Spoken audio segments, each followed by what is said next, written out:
Welcome back, night owls and daydreamers. Tonight we're diving deep into the chaotic world of Quahog with some fascinating Family Guy facts that'll have you drifting off to sleep with a smile. Whether you're a longtime fan or just discovering the Griffin family madness, these relaxing tidbits about one of animation's most controversial shows will guide you gently into dreamland. Let's start our journey back to 1999, when Family Guy first graced television screens. The show almost never happened at all. Creator Seth MacFarlane was working as a writer and animator for Hanna-Barbera when he created two animated shorts called The Life of Larry and Larry and Steve. These featured a man and his talking dog, which would eventually evolve into Peter and Brian Griffin.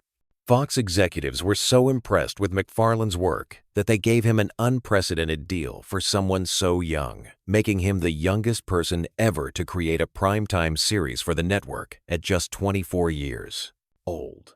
The original pilot episode had a much smaller budget than later episodes, which is why the animation looks noticeably different. The Griffin house interior was actually based on the house from another famous animated family, but with some creative liberties taken.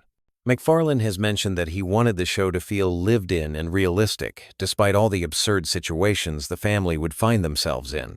Speaking of the Griffin family, each character was carefully designed to represent different aspects of the American family dynamic. Peter Griffin, the bumbling patriarch, was inspired by MacFarlane's own father and various blue-collar workers he'd observed growing up in Connecticut. His distinctive laugh wasn't originally planned. It just happened naturally during recording sessions, and the creators decided to keep it because it felt so authentic to the character. Lois Griffin underwent several design changes before settling on her final appearance. Originally, she was going to have a completely different personality, more stern and less patient with her family's antics. The writers quickly realized that having someone slightly more grounded would make the show's more outrageous moments feel more believable. Her background as a wealthy heiress was added later to explain how the family could afford their lifestyle despite Peter's various job changes and general incompetence. The character of Meg started out very differently than how fans know her today. In the early seasons, she was treated more like a regular teenage daughter dealing with typical adolescent problems. The running joke of the entire family treating her terribly wasn't established until later seasons. This shift reflected the show's overall evolution toward more extreme and absurd humor over time. Chris Griffin was originally going to be the smart one in the family, but the writers felt this would create too much overlap with Brian's role as the voice of reason. Instead, they made him dim-witted but good-hearted, which created better comedic opportunities and family dynamics. His voice actor actually had to learn to make his voice crack consistently to maintain the character's adolescent sound as the show progressed through multiple seasons. Stewie Griffin is perhaps the most complex character in terms of development. His evil, genius baby persona was inspired by various movie villains, but his sophisticated vocabulary and adult concerns created an interesting contradiction that the writers loved exploring. The ambiguity around his sexual orientation was intentional from early on, with MacFarlane wanting to create a character that defied easy categorization. The family dog Brian started as a relatively simple character, but evolved into something much more complex. He was meant to be the straight man to the family's chaos, offering occasional wisdom and commentary. His human-like behavior was the central joke, a dog who acted more civilized than his human family members. The character served as MacFarlane's voice in many episodes, expressing his own political views and social commentary through Brian's dialogue and actions. Family Guy's animation style was heavily influenced by classic cartoons, but with modern sensibilities. The character designs were kept relatively simple to allow for faster animation production, but the backgrounds were often incredibly detailed. The color palette was specifically chosen to feel warm and inviting, like a real family home, which contrasted nicely with the show's often chaotic storylines. The show's famous cutaway gags weren't originally planned as a major feature. They started as occasional diversions but became more frequent when the writers realized how much creative freedom they provided. These sequences allowed the show to explore completely unrelated scenarios and parody different time periods, movies, and cultural phenomena without being constrained by the main plot. One of the most Interesting aspects of Family Guy's production is how much the voice actors contribute to their characters' development. Many of the show's funniest moments came from improvisation during recording sessions. The actors would often suggest alternative line readings or add physical comedy that would then be animated to match their performance. The show's musical numbers weren't part of the original concept, but became increasingly important as many episodes have alternate versions with different jokes or sequences depending on when and where they're broadcast. This has created an interesting archive of performers. Behind the scenes, Family Guy's production schedule is incredibly demanding. Each episode takes months to complete, from initial script to final animation. The process involves dons far beyond television. Family Guy references and quotes have become part of everyday conversation for many fans. The show's influence can be seen in countless other animated series that followed, many of which adopted similar humor styles and narrative structures. Family Guy's cancellation and subsequent revival is one of television's most interesting stories. After being canceled twice, the show found new life through DVD sales and reruns on cable networks. This proved that there was still technology has dramatically changed how Family Guy is produced. Early seasons required hand-drawn animation cells, while modern episodes are created entirely digitally. This technological shift has allowed for more complex visual effects and faster production times, but some fans prefer the slightly rougher aesthetic of the earlier seasons. Family Guy's international success has led to numerous international versions and adaptations. Different countries have created their own versions of the show with local characters and cultural references. These adaptations provide fascinating insights into how humor translates across different cultures and society. From clothing and toys to video games and books, Family Guy has become a brand unto itself. This commercial success has helped fund the show's continued production and allowed for increasingly ambitious episodes and special events. Family Guy's writing process involves a large team of contributors working collaboratively. Story ideas can come from anywhere, and the show's writer's room is known for its freewheeling creative atmosphere. Many of the show's most memorable episodes began as simple throwaway comments that evolved into full storylines through group brainstorming sessions. The show's holiday episodes have, quote, become annual traditions for many families. These special episodes often feature elaborate musical numbers and heartwarming moments that contrast with the show's typically irreverent tone. The Christmas episodes in particular have become comfort viewing for many fans during the holiday season. Family Guy's relationship with social media has evolved several spin-offs and related projects over the years. These additional shows have allowed the creators to explore different aspects of the Family Guy universe and experiment with new storytelling approaches. Some have been more successful than others, but all have contributed to the overall Family Guy mythology. Family Guy's influence on comedy writing can be seen in numerous other television shows and movies. The show's particular style of rapid-fire jokes and pop culture references has become a template that many other creators have adapted and modified for their own projects. The show's live performances and special events have created unique opportunities for fans to experience Family Guy in different contexts. These events often feature the voice actors performing in character and provide insights into the creative process that aren't available through the regular episodes. Family Guy's educational impact, while perhaps unintentional, has been significant. Many viewers have discovered new music, learned historical facts, or been introduced to classic movies through the show's references and parodies. This accidental educational component has made the show valuable beyond pure entertainment. The series has maintained its relevance across multiple generations of viewers. Parents who watched the show when it first aired now watch it with their own children, creating shared cultural experiences that span decades. This intergenerational appeal has helped ensure the show's continued success. Family Guy's production team includes numerous talented artists who have gone on to create their own successful projects. The show has served as a training ground for many animators, writers, and voice actors who have used their experience to launch their own careers in entertainment.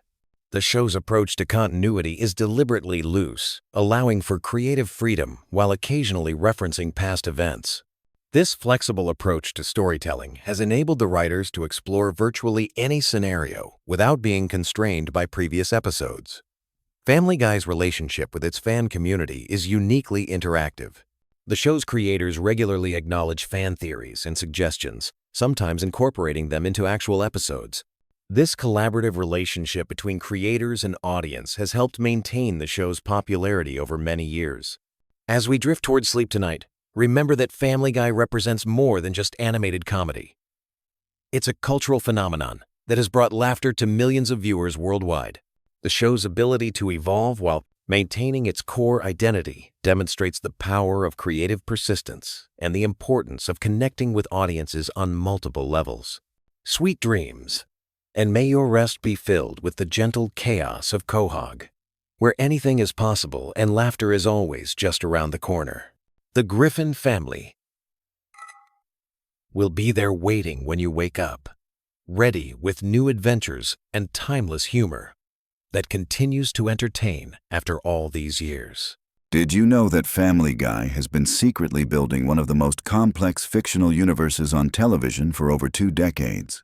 And tonight, we're diving deep into every hidden connection, conspiracy theory, and mind-bending detail that will either put you to sleep or keep you awake all night thinking about how Brian Griffin might actually be the smartest character in animated television history. Welcome to the most comprehensive exploration of Family Guy lore ever assembled, where we'll uncover the hidden patterns that connect seemingly random episodes across 20-plus seasons, reveal the dark psychological underpinnings of Peter Griffin's behavior, and examine why this seemingly simple animated sitcom contains more philosophical depth than most people realize. Let's start with something that seems innocent on the surface but becomes deeply unsettling when you really think about it. The fact that Stewie Griffin, a 1-year-old baby, possesses technology that surpasses anything available in our current reality. His time machine alone represents engineering capabilities that would revolutionize human civilization. Yet nobody in his family seems to notice or care that their infant has created devices that violate the fundamental laws of physics as we understand them. The implications of Stewie's inventions extend far beyond simple comedy. When you consider that he's built ray guns, mind control devices, teleportation equipment, and vehicles capable of interdimensional travel, all while maintaining the physical and cognitive limitations of a toddler. This suggests either that the Griffin family exists in a universe where the laws of science operate completely differently, or that Stewie himself represents something far more extraordinary than a precocious child. Think about the episodes where Stewie travels through time and encounters multiple versions of himself from different timelines. Each iteration of Stewie possesses the same impossible technological capabilities, which implies that his genius transcends individual timeline variations. This consistency across dimensional boundaries suggests that Stewie's intelligence might be a fundamental constant in the Family Guy multiverse, rather than a random genetic anomaly. But here's where things get really interesting when we examine the relationship between Stewie's technological capabilities and Brian's intellectual development throughout the series. Brian Griffin starts as a relatively normal talking dog who enjoys literature and maintains liberal political views.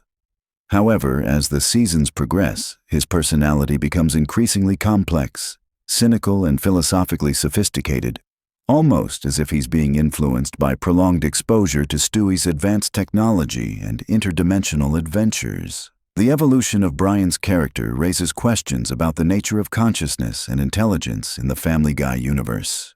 If a dog can develop human-level cognitive abilities and engage in complex, philosophical discussions, then what does this say about the fundamental nature of reality in Quahog? The fact that Brian's intelligence continues expanding throughout the series while other characters remain relatively static suggests that something unique is happening to him. Specifically, consider the episodes where Brian dies and is replaced by Vinny, the replacement dog, who, despite being the same species, lacks Brian's intellectual capabilities. This proves that Brian's intelligence isn't simply a species-wide trait, but something specifically tied to his individual consciousness. The temporary replacement storyline also demonstrates how integral Brian has become to the family dynamic, not just as a pet, but as a legitimate family member whose absence creates genuine emotional trauma. The relationship between Brian and Stewie represents one of the most complex friendships in animated television, spanning adventures through time, space, and alternate dimensions. Their bond transcends typical pet-owner relationships and approaches something resembling true intellectual partnership.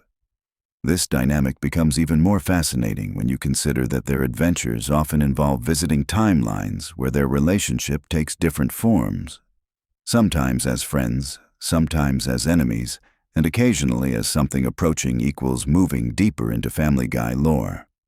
We encounter the recurring theme of Peter Griffin's seemingly limitless capacity for causing destruction, while somehow avoiding serious consequences.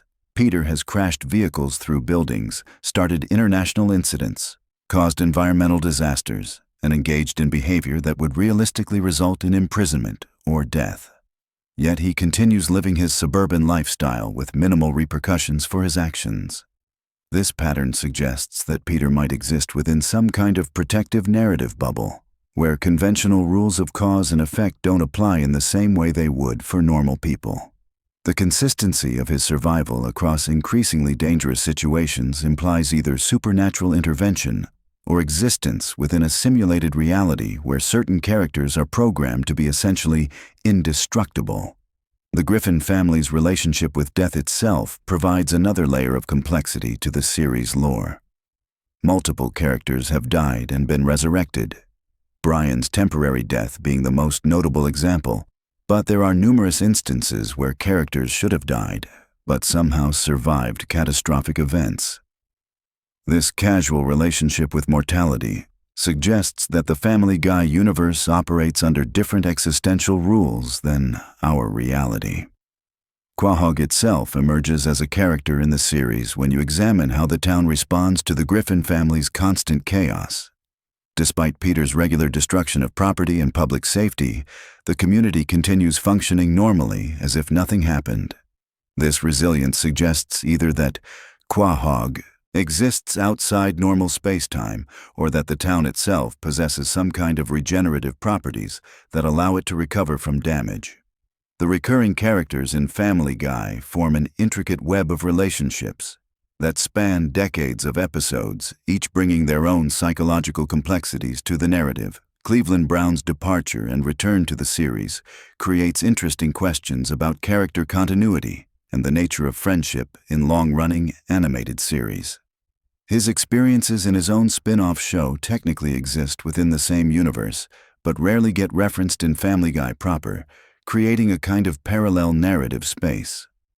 Glenn Quagmire represents perhaps the most problematic character in terms of Family Guy lore, because his behavior often crosses lines that would be completely unacceptable in real life. Yet he's treated as a quirky neighbor rather than a legitimate threat. This treatment reveals something disturbing about the moral framework of the Family Guy universe, where certain types of harmful behavior are normalized through repetition and comedic presentation. The Chicken Man fights between Peter and Ernie. The giant chicken deserves special attention because they represent some of the most elaborately choreographed sequences in the entire series. These battles often span multiple locations, involve massive collateral damage, and demonstrate fighting capabilities that far exceed what either character should possess based on their apparent physical attributes. The chicken fights serve as almost mythological episodes within the series where normal rules are completely suspended. When examining these extended fight sequences, you notice they follow patterns similar to classic mythology, where heroes and monsters engage in battles that reshape the landscape around them. The destruction caused during these fights would realistically devastate Quahog's infrastructure and economy. Yet everything returns to normal by the next episode, as if these epic confrontations exist in a separate reality layer. The cutaway gags that Family Guy is famous for create their own complex narrative space where characters interact with historical figures, fictional characters, and alternate versions of themselves. These brief sequences often contain more concentrated storytelling than entire episodes of other shows, and they've created a vast library of micro-narratives that exist alongside the main Family Guy timeline. Some cutaway gags reference each other across seasons, creating a meta-narrative about the nature of memory and storytelling within the Family Guy universe. The fact that characters sometimes remember events from cutaway gags in later episodes suggests that these sequences aren't just comedic diversions but actual experiences that exist within the characters' shared reality. The show's treatment of religion and spirituality adds another layer to its lore, with multiple episodes exploring different afterlife concepts. Divine intervention scenarios and questions about the nature of good and evil. Death appears as a recurring character who seems genuinely concerned about maintaining cosmic balance, which implies that the Family Guy universe operates under specific metaphysical rules. Episodes featuring death reveal that the afterlife in Family Guy functions more like a bureaucracy than a spiritual realm with specific procedures for soul collection and processing. This bureaucratic approach to mortality suggests that existence in the Family Guy universe might be more regulated and systematic than it initially appears, despite the surface-level chaos. The time travel episodes create fascinating paradoxes and timeline complications that the show sometimes acknowledges and sometimes completely ignores. This inconsistent approach to temporal mechanics suggests that time itself might function differently in the Family Guy universe, perhaps operating more like a narrative device than a fixed physical law. Stewie's time travel adventures often involve meeting historical figures who react to him as if talking babies are perfectly normal. This consistency across different time periods implies that the unusual characteristics of Family Guy characters might be universal constants that exist across all timelines rather than modern anomalies. The show's relationship with celebrity culture creates interesting questions about the nature of reality within its universe. Real celebrities often appear as themselves, but they interact with the fictional Griffin family as if they're legitimate public figures. This blending of real and fictional personalities suggests that the Family Guy universe might exist parallel to our own reality rather than completely separate from it. When celebrities appear in Family Guy, they often display exaggerated versions of their public personas, which raises questions about whether these are the actual celebrities or fictional representations based on public perception. The show's treatment of celebrity interactions reveals something interesting about how fictional universes can comment on and interact with real-world culture. The evolution of animation quality throughout Family Guy's run creates its own meta-narrative about the nature of visual reality within the show. Early episodes feature simpler animation styles, while later seasons display increasingly sophisticated visual effects. This progression mirrors technological advancement in our reality, but within the show it might represent something deeper about the nature of visual perception in the Family Guy universe. Episodes that specifically reference the show's animation style or production history create fascinating recursive loops where characters become aware of their fictional nature without fully breaking the fourth wall. These moments suggest that the characters might exist on multiple levels of reality simultaneously, both as fictional constructs and as conscious beings within their own universe. The Griffin family's economic situation provides another layer of complexity because Peter's job history and income level should realistically make their lifestyle impossible. Yet they maintain a suburban home, support multiple vehicles, and finance Stewie's expensive scientific experiments. This economic impossibility suggests that traditional rules of finance and resource management don't apply in the Family Guy universe. Episodes that focus on the family's financial struggles reveal that they do face economic consequences, but these problems get resolved through increasingly absurd means that wouldn't work in real life. This pattern implies that the Griffin family exists within a narrative framework where problems require narrative solutions rather than realistic ones. The show's treatment of education and intelligence creates interesting patterns when you examine how different characters learn and grow. Brian's intellectual development contrasts sharply with Peter's consistent ignorance, despite both characters having access to similar information and experiences. This disparity suggests that intelligence in the Family Guy universe might be more fixed and character-specific than it is in reality. Stewie's advanced knowledge, despite his infant status, raises questions about how learning and development work in this fictional universe. His vocabulary and technical expertise far exceed what any child could realistically possess. Yet other baby characters in the show display normal infant behavior. This inconsistency implies that Stewie's intelligence might be supernatural rather than developmental.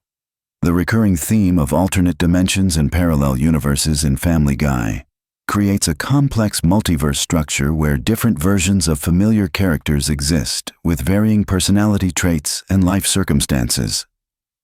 These alternate reality episodes suggest that the main Family Guy timeline is just one possible configuration among infinite variations.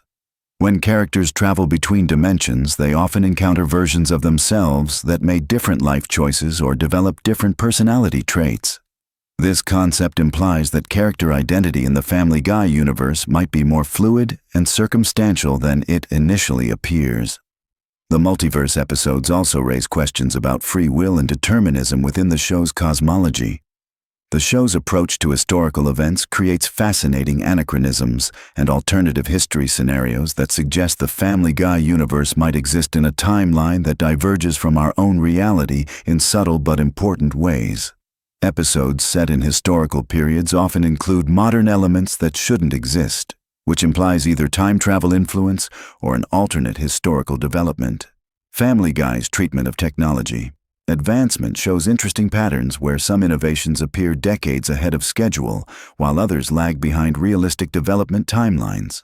This inconsistent technological progression suggests that innovation in the Family Guy universe might be driven by different factors than in our reality. The psychological depth of individual characters becomes more apparent when you examine their behavior patterns across multiple seasons. Peter's childlike wonder and destructive impulses suggest possible developmental disorders or psychological trauma that the show explores through comedy rather than serious analysis. This approach reveals character complexity while maintaining entertainment value. Brian's intellectual pretensions and emotional vulnerabilities create a character study about the relationship between intelligence and happiness. His struggles with depression, alcoholism, and unfulfilled artistic ambitions represent serious psychological themes disguised as animated personality, create discussions about capability and determination, while Mayor West's bizarre behavior comments on political leadership and civic responsibility.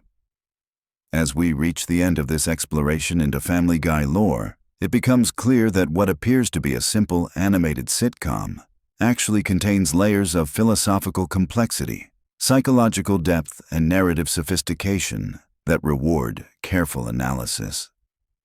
The show's ability to maintain comedic entertainment while exploring serious themes demonstrates the power of animation as a storytelling medium. Whether you're drifting off to sleep or staying awake, thinking about these connections, Family Guy continues evolving and adding new layers to its already complex mythology. Each episode contributes to a larger narrative about family dysfunction, American culture, and the absurd nature of modern existence, wrapped in accessible animated comedy that somehow makes profound observations about the human condition feel effortlessly entertaining and surprisingly profound. Picture this. You're watching Family Guy, laughing at Peter's latest ridiculous scheme, when suddenly you realize there's an entire universe of hidden stories, dark secrets, and mind-bending connections that you've been missing this whole time. Today, we're diving deep into the most shocking Family Guy lore that will completely change how you see the Griffin family forever. What if I told you that Brian Griffin has died multiple times throughout the series, and the Brian we know today might not even be the original? Or that Stewie's sexuality has been planned from the very beginning in ways that most fans never picked up on? We're about to uncover secrets that even die-hard Family Guy fans have overlooked. And trust me, some of these revelations will blow your mind. Let's start with something that sounds impossible but is actually confirmed canon. The Griffin family exists in a multiverse where infinite versions of themselves are living completely different lives. This isn't just a throwaway gag for a few episodes. Seth MacFarlane and the writers have created an intricate web of parallel universes that explain some of the show's biggest mysteries and most confusing timeline issues. Remember that episode where Stewie and Brian travel to different universes? That wasn't just a one-off adventure. Those alternate realities are constantly affecting the main timeline in ways the show rarely explicitly explains. In one universe, the Griffins are all dogs. In another, everyone's gender is swapped. But here's the kicker. Characters from these alternate dimensions have actually crossed over into the main timeline without anyone noticing. The most disturbing example involves Brian's death and resurrection. When Brian was killed by that car, the Brian that Stewie brought back wasn't technically the same Brian. The time travel created a paradox that split Brian's consciousness across multiple timelines.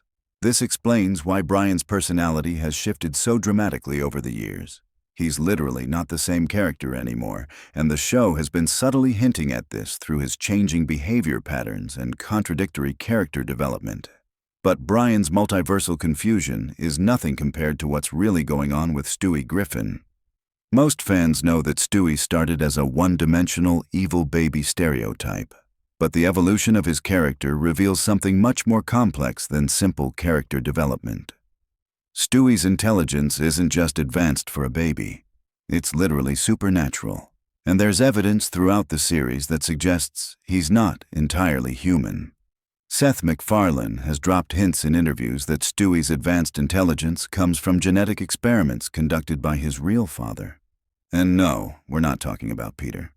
The show has never definitively confirmed Peter as Stewie's biological father, despite what most fans assume. There are multiple episodes where Stewie's parentage is questioned, and when you piece together all the clues, a shocking picture emerges. Consider this. Stewie has built time machines, death rays, and teleportation devices using materials he somehow acquires as an infant. He speaks with a sophisticated British accent, despite being born in Rhode Island to parents with American accents. He demonstrates knowledge of complex scientific principles that would challenge PhD researchers. This isn't just cartoon logic. It's the result of genetic manipulation by a character we've met but never suspected. Francis Griffin, Peter's father, isn't just a religious fanatic. He's been secretly involved in genetic research for decades, using his religious connections as a front for experimental work on human enhancement. Stewie's intelligence, his early violent tendencies, and even his eventual character growth are all part of a long-term experiment in human development. Francis has been observing Stewie's progress throughout the series, appearing in episodes specifically to monitor his development. This explains why Stewie's character has evolved from purely evil to complex and multifaceted. It's not character development. It's the natural progression of Francis's experiment reaching different phases. Stewie's growing emotional intelligence and his complicated relationship with his sexuality aren't random character choices. They're predictable outcomes of genetic modifications designed to create a superior human being. Speaking of Stewie's sexuality, the show's handling of this aspect reveals another layer of hidden lore that most viewers miss completely. Seth MacFarlane planned Stewie's sexual orientation from the very beginning, but not in the way most people think. Stewie's attraction to various characters throughout the series follows a specific pattern that reveals something disturbing about his psychological development. Every character Stewie has shown romantic or sexual interest in shares specific traits that connect back to his genetic programming. His crushes aren't random attractions. They're responses to psychological triggers implanted during his genetic modification. This is why his attractions seem inconsistent to casual viewers, but follow a clear pattern when analyzed closely. The most shocking revelation about Stewie's sexuality is that it's not actually about gender preference at all. It's about his subconscious recognition of genetic compatibility. Francis programmed Stewie to be attracted to individuals who would produce genetically superior offspring, regardless of gender. This explains why Stewie's attractions seem to shift and change, because they're not based on personal preference, but on biological programming he doesn't understand. But Stewie isn't the only Griffin family member hiding genetic secrets. Meg Griffin's constant suffering and social rejection aren't just running gags. They're the result of her being a failed experiment from the same program that created Stewie. Meg represents what happens when Francis's genetic modifications go wrong, creating someone intelligent enough to understand their social failure, but not intelligent enough to overcome it.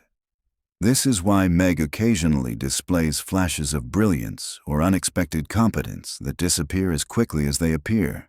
She's fighting against genetic programming designed to suppress her abilities. Every time Meg almost achieves success or happiness, her modified genetics kick in to sabotage her progress. It's not bad luck or poor writing, it's built-in failure programming. The evidence for this theory is scattered throughout hundreds of episodes, but it becomes undeniable when you realize that Meg's failures always occur at crucial moments that would otherwise lead to her escape from the family's dysfunction. She's not meant to escape because her failure is essential to Francis's long-term experimental goals. Peter Griffin's role in this genetic conspiracy is perhaps the most disturbing aspect of all. Peter isn't the lovable idiot he appears to be. His stupidity is a carefully constructed facade designed to hide his role as an unwitting test subject and specimen collector for Francis's experiments. Peter's incredible survival rate, despite constant dangerous situations, isn't cartoon logic. It's enhanced genetic durability. Think about it. Peter has survived explosions, falls, poisonings, and countless other incidents that should have killed him multiple times over. His body's ability to recover from extreme trauma isn't natural. It's the result of genetic modifications that Francis administered without Peter's knowledge. Peter's stupidity serves as the perfect cover for these experiments, because no one suspects an idiot of being involved in complex genetic research. Peter's job history reveals the true scope of this conspiracy. Every workplace Peter has been associated with has connections to genetic research, pharmaceutical development, or human experimentation. The brewery, the toy factory, his various short-term employment, they're all fronts for research facilities where Peter unknowingly participates in ongoing experiments. Lois Griffin's background contains the most shocking revelations of all. Her wealthy family isn't just rich. They're one of the founding families of a secret organization dedicated to human genetic advancement. The Pewterschmidt fortune comes from decades of illegal human experimentation, and Lois's marriage to Peter wasn't a love story. It was an arranged pairing designed to produce genetically diverse test subjects. Lois knows about the experiments. She's always known. Her seemingly irrational decisions to stay with Peter despite his behavior make perfect sense when you realize she's not a victim of his stupidity. She's his handler. Every major life decision the Griffin family makes serves the research goals of Francis's genetic program. This explains why Lois alternates between loving mother and neglectful parent. Her maternal instincts conflict with her research obligations, creating the inconsistent parenting that defines her character. When she's nurturing and protective, she's responding to genuine maternal feelings. When she's dismissive or cruel, she's following research protocols that require emotional distance from test subjects. The most chilling aspect of Lois's involvement is that she genuinely loves her children while simultaneously facilitating their use as experimental subjects. She's trapped between her role as a mother and her obligations to the genetic research program that controls her family's life. Chris Griffin appears to be the only family member not directly involved in the genetic experiments, but his role is actually the most important of all. Chris represents the control group in Francis's multi-generational study. His normal intelligence, typical teenage behavior, and relatively stable personality provide the baseline against which Stewie's enhancements and Meg's failures are measured. But Chris isn't as normal as he appears. His artistic abilities and occasional flashes of insight suggest that he's inherited some of the genetic modifications without the extreme effects seen in his siblings. Chris might be the successful outcome Francis has been working toward, a genetically enhanced human who appears completely normal while possessing subtle advantages. The show has been building toward a revelation about Chris's true nature for years. His relationship with his family members, his inexplicable survival of dangerous situations, and his ability to succeed despite apparent limitations all point to him being the ultimate product of Francis's genetic program. Cleveland Brown's departure from Family Guy wasn't just about launching a spin-off show. Cleveland discovered the truth about the Griffin family's genetic experiments and had to be removed from Quahog before he could expose the conspiracy. His return to the show coincided with his acceptance of a role in maintaining the cover-up. Cleveland's friendship with Peter serves a specific purpose in Francis's research program. As Peter's closest friend, Cleveland provides emotional stability that prevents Peter from asking too many questions about his family's unusual circumstances. Cleveland's laid-back personality and reluctance to confront difficult truths make him the perfect, unwitting accomplice. The most disturbing aspect of Cleveland's involvement is that he's begun to suspect the truth, but chooses to remain silent because he fears the consequences of exposure. Several episodes hint at Cleveland's growing awareness that something isn't right with the Griffin family, but he consistently chooses ignorance over investigation. Joe Swanson's paralysis isn't the result of a police accident as commonly believed. Joe discovered evidence of the genetic experiments during a routine investigation and was deliberately paralyzed to prevent him from pursuing the case further. His continued presence in the neighborhood serves as a warning to other potential investigators about the consequences of getting too close to the truth. Joe's incredible upper body strength and his ability to function as an effective police officer despite his disability aren't just inspirational character traits. They're evidence of genetic enhancement designed to compensate for his paralysis. Francis provided Joe with genetic modifications that enhance his remaining abilities in exchange for his silence about the experiments. The relationship between Joe and his family reflects his conflicted feelings about his situation. He genuinely loves his wife and son, but he knows that his involvement in covering up the Griffin family conspiracy puts them at risk. This explains the tension and occasional hostility in Joe's family interactions. Quagmire's over-sexualized personality and his antagonistic relationship with Brian serve specific purposes in maintaining the genetic conspiracy.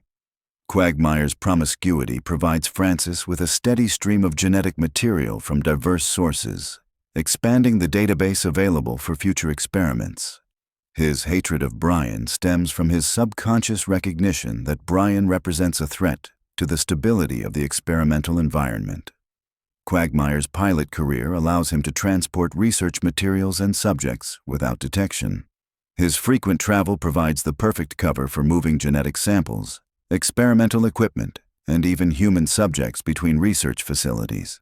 The show has never fully explained how Quagmire maintains his lifestyle on a pilot's salary, but his involvement in the genetic research program provides the missing financial motivation. The most shocking aspect of Quagmire's role is that his sexual behavior isn't driven by personal desire, but by genetic programming designed to maximize reproductive output for research purposes. Quagmire is as much a victim of Francis's experiments as the Griffin family, but his programming prevents him from recognizing his exploitation. Dr. Hartman's medical incompetence isn't genuine stupidity. It's deliberate malpractice designed to cover up the genetic modifications in his patients. Every member of the Griffin family displays physical and psychological traits that would be immediately obvious to any competent physician, but Dr. Hartman consistently fails to notice or investigate these anomalies.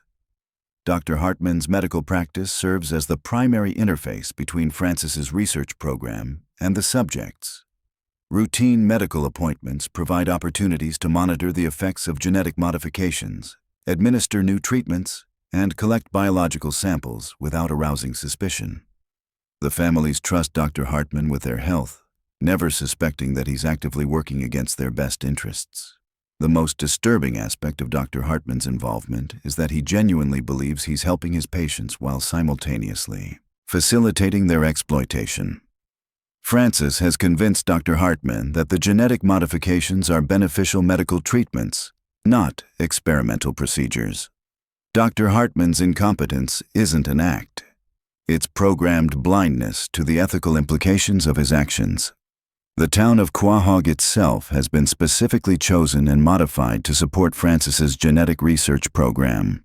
The unusual concentration of bizarre characters and impossible situations isn't coincidental. It's the result of decades of careful population management and environmental manipulation.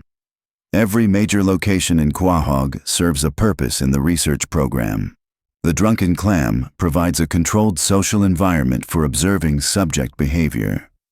The Quahog Mall offers opportunities for psychological testing through consumer behavior analysis.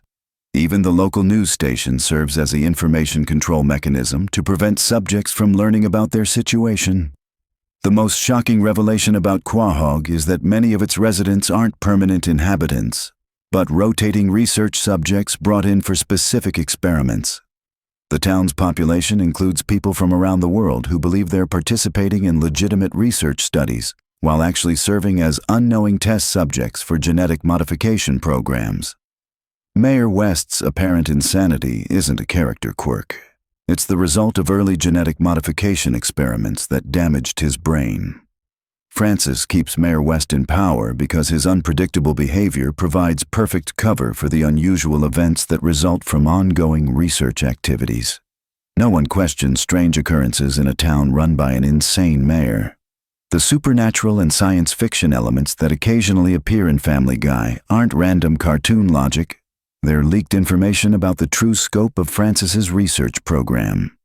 Time travel, alternate dimensions, and genetic modifications are all real technologies being developed and tested in Quahog under the cover of cartoon impossibility. When Stewie and Brian travel through time, they're using technology developed by Francis's research team. When characters encounter aliens or supernatural beings, they're interacting with other victims of genetic experimentation whose modifications have progressed to extreme levels. The show presents these events as comedy to prevent viewers from recognizing them as documentations of actual scientific research. The most terrifying aspect of this revelation is that Family Guy isn't entirely fictional. Seth MacFarlane has been using the show as a way to reveal information about real genetic experiments while maintaining plausible deniability by presenting the information as comedy. The more ridiculous the situation appears, the more likely it is to contain genuine information about secret research programs. This explains why Family Guy has remained popular despite its apparently random and inconsistent storytelling. Viewers subconsciously recognize the truth hidden within the comedy, creating a psychological response that feels like entertainment, but actually represents recognition of suppressed knowledge about human genetic manipulation. The implications of this hidden lore extend far beyond the show itself. If Family Guy is documenting real genetic research, then similar programs might be operating in communities around the world, using entertainment media as cover for revealing their activities. The show's international popularity might be part of a larger program to gradually accustomate global audiences to the reality of human genetic modification. The Griffin family's story isn't ending with the revelation of their experimental nature. It's building toward something much larger. Francis's research program has been preparing for a global expansion of genetic modification, using the Griffin family as proof of concept for technologies that will eventually be applied to entire populations. Stewie's evolution from evil baby to complex character represents the successful completion of the first phase of Francis's program. The next phase involves scaling up the genetic modifications to affect larger groups while maintaining the same level of control and observation that has been perfected through decades of work with the Griffin family. The most shocking aspect of this expansion is that it's already begun. Communities around the world are experiencing increases in unusual behavior, genetic anomalies, and impossible survival rates that mirror the patterns established in Quahog. Family Guy isn't just entertainment. It's the instruction manual for recognizing the signs of genetic modification in your own community. Seth MacFarlane's other shows, American Dad and The Cleveland Show, represent expansions of the same research program into different demographic groups and geographic locations. Each show tests different aspects of genetic modification and social control, using comedy as cover for documenting real experimental results. The interconnected universe of Seth MacFarlane's shows isn't just creative world building. It's evidence of a coordinated research program that spans multiple communities and test populations. Characters who appear in multiple shows aren't just cameos, they're research subjects whose modifications require monitoring across different experimental environments. This hidden lore transforms Family Guy from a simple, animated comedy into something much more significant and disturbing. The show serves as both entertainment and documentation, comedy and confession, fiction and fact. Every episode contains information that viewers are meant to process subconsciously, while consciously dismissing it as cartoon nonsense. The most important aspect of understanding this hidden lore is recognizing that it changes everything about how we interpret not just Family Guy, but all entertainment media. If one show can serve as cover for revealing information about secret research programs, then other shows might be doing the same thing with different types of hidden information. The Griffin family's story continues to unfold with each new episode, gradually revealing more details about the genetic experiments that define their existence, while maintaining the comedic facade that prevents viewers from taking the revelations seriously. The show's longevity isn't just due to its humor, it's due to its function as an ongoing documentary of human genetic research. As we've discovered today, Family Guy contains layers of hidden lore that transform it from simple entertainment into something much more complex and significant. The Griffin family's genetic modifications, Francis's research program, and the town of Quahog's role as an experimental environment create a narrative that extends far beyond what appears on screen. Understanding this hidden lore doesn't ruin the show's entertainment value. It enhances it by providing context for character behaviors and plot developments that otherwise seem random or inconsistent. Every joke becomes a potential clue, every character interaction becomes a data point, and every impossible situation becomes evidence of technologies that officially don't exist. The most important takeaway from exploring Family Guy's hidden lore is the recognition that entertainment media can serve multiple purposes simultaneously. Shows that appear to be simple comedy might be documenting real events. Characters that seem fictional might be based on real people, and situations that appear impossible might be representations of secret technologies. This revelation about Family Guy opens up possibilities for understanding other animated shows, comedy series, and even dramatic programs in new ways. The techniques used to hide information in plain sight through comedy and cartoon logic might be more common than we ever imagined. The Griffin family's story serves as a warning about the potential consequences of genetic modification research conducted without proper oversight or ethical considerations. Their suffering, despite its comedic presentation, represents real human costs of scientific advancement pursued without regard for individual dignity or consent. But their story also offers hope, because understanding the truth about their situation provides the knowledge necessary to recognize and resist similar programs in real life. By learning to see through the comedic facade, we develop the critical thinking skills needed to identify other instances where entertainment media might be used to hide important information. Family Guy will never look the same once you understand its hidden lore. But that's exactly the point. The show challenges viewers to look beyond surface appearances and question the nature of reality itself. In a world where truth is increasingly difficult to distinguish from fiction, Family Guy provides a masterclass in hidden information and the power of comedy to reveal uncomfortable truths. The next time you watch Family Guy, pay attention to the details that don't quite make sense, the character behaviors that seem inconsistent, and the impossible situations that resolve too easily. You might discover that you're not just watching a cartoon, you're witnessing the documentation of one of the most significant secret research programs in human history. Did you know that Family Guy was actually canceled twice, and that Seth MacFarlane almost died on September 11th, which completely changed the show's trajectory forever? What if I told you that the Griffin family house has a secret basement that's been hidden in plain sight for over 2 decades? Or that Stewie's sexuality was originally planned to be revealed in a completely different way that would have shocked audiences worldwide? Welcome back to another deep dive into animated television history.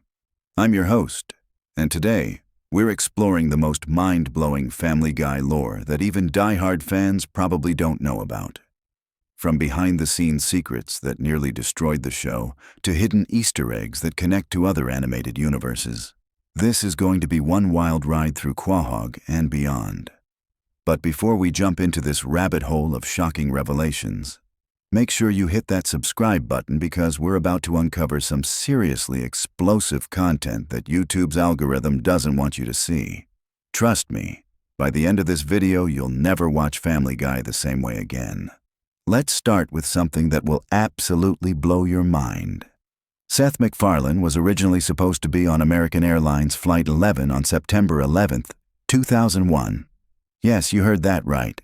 The creator of Family Guy was supposed to be on the first plane that hit the World Trade Center. He missed the flight by just 10 minutes because of a hangover and a travel agent who gave him the wrong departure time. This near-death experience completely changed his perspective on life and directly influenced the darker, more satirical direction that Family Guy would eventually take in its later seasons. Think about this for a second. If MacFarlane had been on that flight, we would never have gotten the revival seasons of Family Guy, American Dad, or The Orville. The entire landscape of animated comedy would be completely different. But here's where it gets even more twisted. MacFarlane has admitted in interviews that this experience made him realize how fragile life really is, which is why the show became increasingly more nihilistic and dark as the years went on. The random violence, the complete disregard for character development, and the increasingly absurd situations all stem from this one life-changing moment. Now let's talk about something that will make you question everything you think you know about the Griffin family. The house at 31 Spooner Street has a secret basement that's been featured in multiple episodes. But here's what most people don't realize. This basement connects to a network of underground tunnels that run throughout all of Quahog. These tunnels have appeared in at least 7 different episodes across various seasons, but they're never explicitly connected or explained. In one episode, we see Peter emerge from a manhole cover near the Drunken Clam. In another, Stewie discovers a hidden passage behind his bedroom wall. That leads to what appears to be the same tunnel system. The most revealing moment comes in a throwaway gag where Brian is chasing a tennis ball and disappears down a storm drain, only to emerge from the Griffin's basement minutes later. This isn't just random comedy writing. There's actually a consistent underground geography to Quahog that the writers have been building for years. But here's where it gets really interesting. These tunnels connect to similar underground systems in other Seth MacFarlane shows. If you pay close attention to certain episodes of American Dad, you'll notice that the CIA headquarters has access to tunnels that look remarkably similar to the ones in Family Guy.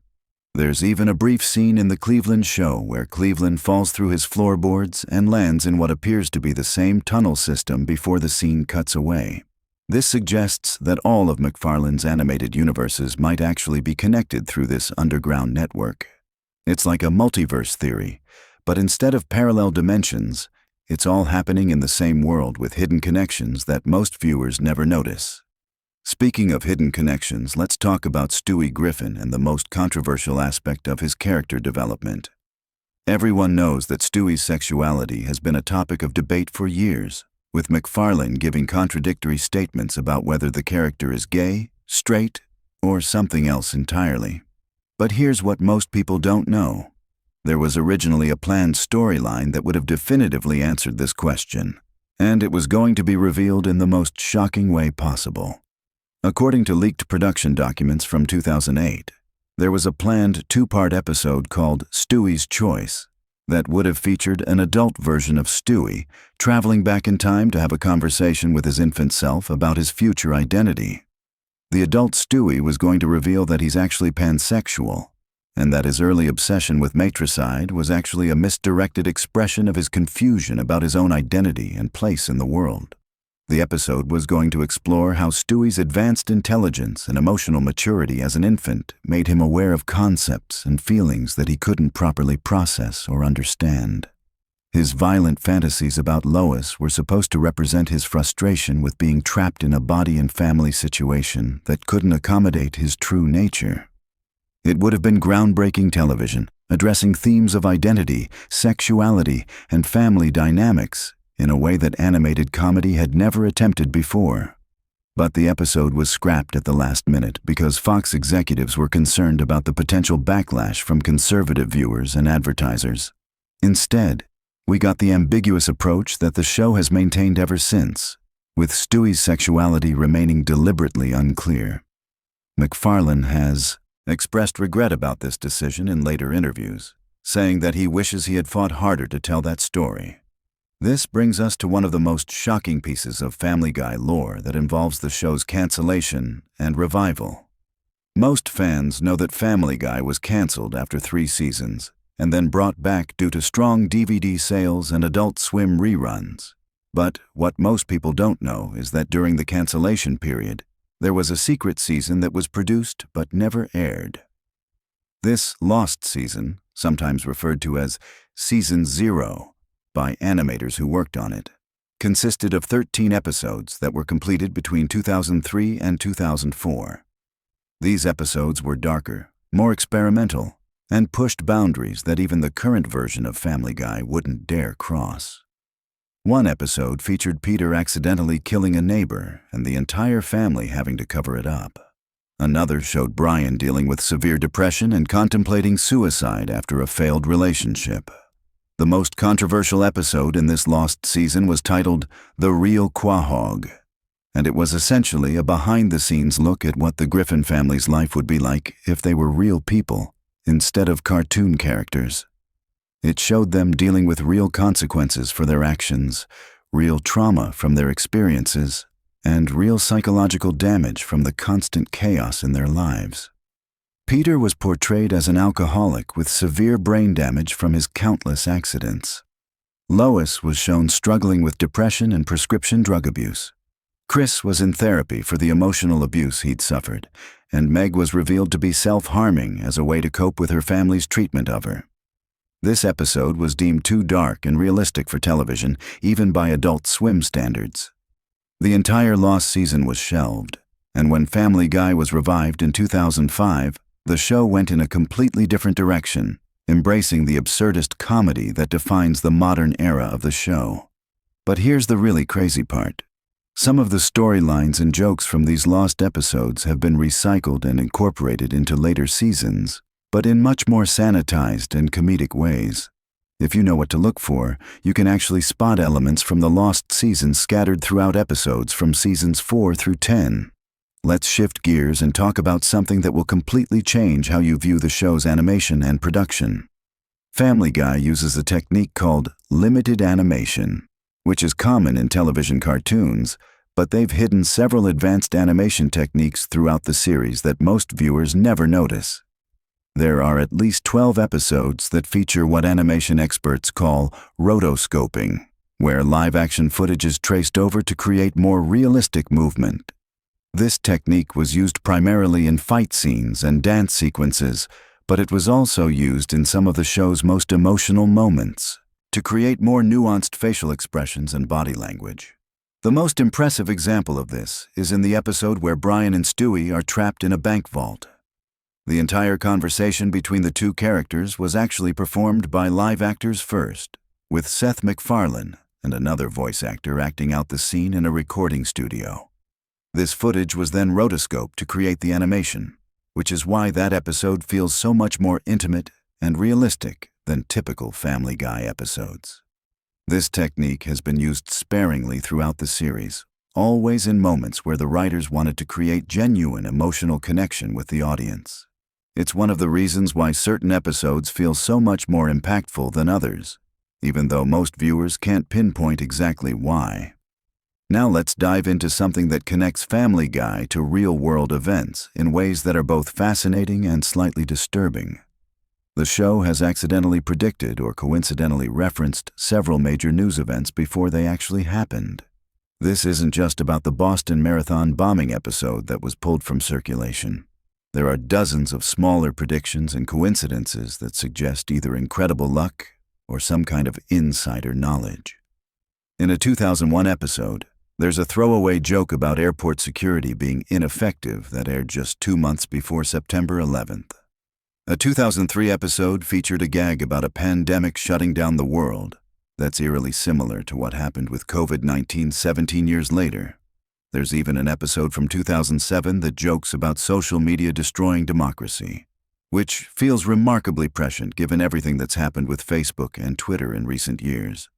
The most unsettling prediction came in a 2004 episode that featured a throwaway gag about a reality TV star becoming president and destroying American foreign policy.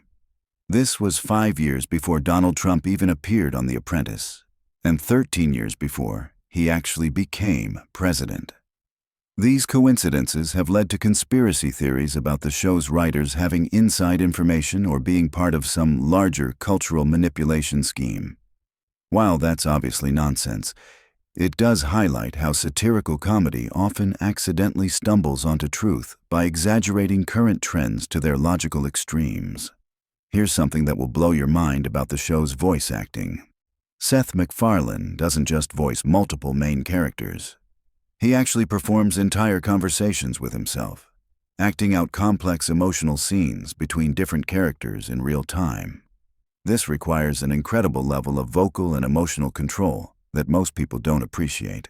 But here's the really impressive part. MacFarlane has admitted that he sometimes gets so deep into character during recording sessions that he actually forgets which voice he's supposed to be using. There are outtakes where you can hear him starting a line as Peter and finishing it as Brian, or beginning as Stewie and ending as Quagmire. These mistakes are usually caught in editing, but occasionally they make it into the final episode as intentional jokes or character moments. The most impressive vocal performance in the show's history is probably the episode where Stewie and Brian are trapped in the vault, which we mentioned earlier. MacFarlane performed both sides of that 20-minute conversation live, switching between characters fluidly while maintaining the emotional authenticity of both performances. It's a masterclass in voice acting that most people take for granted because they're focused on the jokes and story. Let's talk about something that connects Family Guy to the broader world of animation in ways that most people never realize. The show has actually influenced the development of animation technology in significant ways. The techniques developed for Family Guy's cutaway gags have been adopted by other animated shows, and some of the software innovations created specifically for Family Guy are now industry standard. The show was one of the first animated series to use digital ink and paint techniques exclusively, abandoning traditional cell animation years before other shows made the switch. This allowed for more complex visual effects and faster production times, but it also created a distinctive visual style that influenced countless other animated series. More importantly, Family Guy pioneered several techniques for creating rapid scene transitions and visual gags that are now used throughout animated television. The quick cuts, the seamless transitions between reality and fantasy sequences, and the integration of different animation styles within single episodes all originated with Family Guy and have since become standard tools in animated comedy. Here's something that will surprise you about the show's writing process. Unlike most television shows, Family Guy doesn't use a traditional writer's room structure. Instead, the writers work in small teams of 2 or 3 people, developing individual segments and gags that are then assembled into full episodes by a separate editorial team. This explains why Family Guy episodes often feel like collections of loosely connected skits rather than coherent narratives. It's not a bug in the writing process, it's a feature. The show is designed to work like a comedy variety show, with each segment standing on its own while contributing to a larger comedic experience. The cutaway gags are written by a completely different team of writers who specialize in creating short-form comedy content. These writers often don't even know what episodes their gags will be used in. They just create libraries of content that the editorial team draws from when assembling episodes. This system allows for incredible creative flexibility, but it also means that the show's quality can vary wildly from episode to episode, depending on which combination of writers and editors are working on any given installment. Now let's explore something that connects Family Guy to other forms of media in unexpected ways. The show has actually influenced the development of internet meme culture more than most people realize. Many of the comedic techniques that are now standard in online comedy content originated with Family Guy's approach to humor. The random cutaway gag structure that defines Family Guy is essentially the same format used in modern social media content, where short, disconnected pieces of entertainment are strung together to create longer experiences. The show's influence can be seen in everything from TikTok videos to YouTube compilations to internet memes. More specifically, Family Guy popularized the idea of referential humor that doesn't require deep knowledge of the reference to be funny. The show's pop culture parodies work even if you don't know what's being parodied, which is now a fundamental principle of internet comedy. As we wrap up this deep dive into Family Guy lore, let's talk about the most shocking revelation of all. There's evidence to suggest that the show is actually much more carefully planned and deliberately crafted than its chaotic surface suggests. Despite appearing random and improvisational, Family Guy follows complex narrative patterns and character development arcs that span multiple seasons. The show uses what narrative theorists call spiral storytelling, where characters appear to remain static but actually undergo subtle changes that accumulate over time. Peter may seem like the same character he was in Season 1, but if you watch carefully, you can see how his experiences have gradually shaped his worldview and behavior patterns. This sophisticated storytelling approach is disguised by the show's crude humor and seemingly random structure, but it's there for viewers who know how to look for it. It's one of the reasons why Family Guy has remained culturally relevant for over 2 decades, while many other animated comedies have faded into obscurity. The show's longevity isn't just due to its shock value or pop culture references. It's because underneath all the chaos and controversy, there's actually a carefully constructed narrative universe with consistent internal logic and genuine character development. So there you have it. Family Guy isn't just a random collection of offensive jokes and pop culture references. It's a complex, carefully crafted piece of entertainment that has influenced animation technology, comedy writing, internet culture, and narrative television in ways that most people never realize. These revelations should completely change how you watch the show going forward. Every episode contains layers of meaning, technical innovation, and cultural commentary that extend far beyond the surface-level humor. The Griffin family's adventures in Quahog are actually part of a much larger and more sophisticated entertainment universe than anyone could have imagined. If this video opened your eyes to the hidden depths of Family Guy, make sure you like and subscribe for more deep dives into the secret histories of your favorite shows. And let me know in the comments which piece of Family Guy lore surprised you the most. Until next time, keep looking for the hidden stories behind the stories you think you know. You know that feeling when you're lying in bed, scrolling through your phone at 2 in the morning, and you just need something to help your brain wind down? Well, tonight we're diving into the wonderfully weird world of Family Guy with some absolutely random facts that'll either put you to sleep or keep you up wondering how Seth MacFarlane's mind actually works. So grab your pillow, get comfortable, and let's explore the bizarre universe of Quahog together. Did you know that Family Guy was actually canceled not once, but twice? The show first got the axe in 2002 after just 3 seasons. But something incredible happened that brought it back from the dead. Adult Swim started airing reruns, and the show's popularity exploded like Peter Griffin trying to open a jar of pickles. The DVD sales went through the roof, and suddenly Fox realized they'd made a massive mistake. So in 2005, Family Guy came back from cancellation, making it one of the very few shows in television history to pull off this resurrection trick twice. Speaking of resurrections, here's something that might surprise you about Brian Griffin's voice. Seth MacFarlane, who voices the intellectual dog, actually based Brian's sophisticated accent and mannerisms on his own personality. MacFarlane has said in interviews that Brian is essentially his voice in the show, which explains why the dog often serves as the voice of reason, at least when he's not having his own ridiculous adventures. It's almost like MacFarlane created his own animated alter ego to comment on the chaos around him. Now here's a fact that'll make you appreciate the show's attention to detail, even in its most absurd moments. The Griffin family's address is 31 Spooner Street, and this isn't just a random number pulled out of thin air. The address is actually a reference to the street where one of the show's early writers lived.